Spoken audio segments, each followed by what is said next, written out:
Michel Fossard, président de Agrofinance Africa. Voici un nouveau podcast qui est sur notre coopération entre associations obligations économiques et Agrofinance Africa. Ce mouvement obligations économiques est particulièrement intéressant. Il est aujourd'hui dans une dizaine de pays de l'Afrique de l'Ouest et de l'Afrique centrale. Et principalement, son action vise à développer et à accompagner des jeunes dans l'entrepreneuriat agricole au sens large, c'est-à-dire agriculture, agrobusiness et toute autre activité tournant autour, et en même temps d'aider ces personnes à épargner et à avoir des encouragements à travers leur épargne sur des obligations qui sont des obligations AFA, qui est un des instruments de Agrofinance Africa, à côté des titres participatifs et maintenant de notre fonds d'investissement Solupar. Cette collaboration avec obligations économiques remonte maintenant à plusieurs trimestres. De quoi s'agit-il?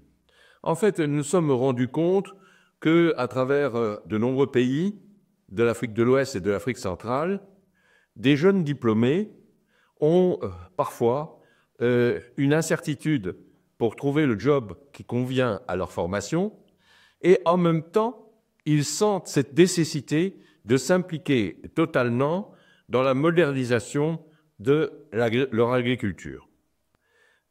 Par ailleurs, et de l'autre côté, on voit bien que dans le monde agricole, il y a toujours des demandes et des besoins pour s'adapter à la modernisation, mais aussi maintenant à la nécessité de faire face au changement climatique qui implique parfois trop de sécheresse et parfois trop d'inondations. C'est cette rencontre que je qualifie, moi, entre les sachants et les non-sachants, qui est un jeu particulièrement intéressant au niveau association, obligations économiques. Maintenant, pour notre part, au niveau de Agrofinance Africa, nous avons trouvé particulièrement intéressante cette structure en comité thématique où des groupes interdisciplinaires recoupant aussi bien des gens de l'agriculture que, par exemple, de la finance, gestion, marketing, supply chain, travaillent ensemble pour préparer des dossiers, comme on le dit, bankable. C'est-à-dire, ils donnent dans ce concret qui consiste à voir comment un dossier sera finançable. Et d'un autre côté, ils encouragent, à travers les militants, mais surtout à travers tous les sympathisants qui sont du pays ou de la diaspora, à s'intéresser à leurs activités et à venir mettre de l'épargne à travers les obligations AFA. AFA est très content de cette collaboration, qui prend des tournures aussi, je dirais, très sécurisantes pour les épargnants. Où se trouve cette sécurité? Eh bien, il a été imaginé la possibilité de mettre en place du comité de direction au niveau de toutes les entreprises qui sont soutenues, notamment par AFA, à travers des financements. Et vous savez que l'important pour quelqu'un qui a un projet, c'est d'obtenir son financement, et pour celui qui a prêté l'argent, de pouvoir récupérer cet argent. Et donc, le fait d'avoir mis en place des CODIR, c'est-à-dire des comités de direction, avec AOE, permet, je dirais, tous les mois, de faire remonter des informations qui permettent de voir si la structure évolue correctement par rapport aux prévisionnels qui ont été établis.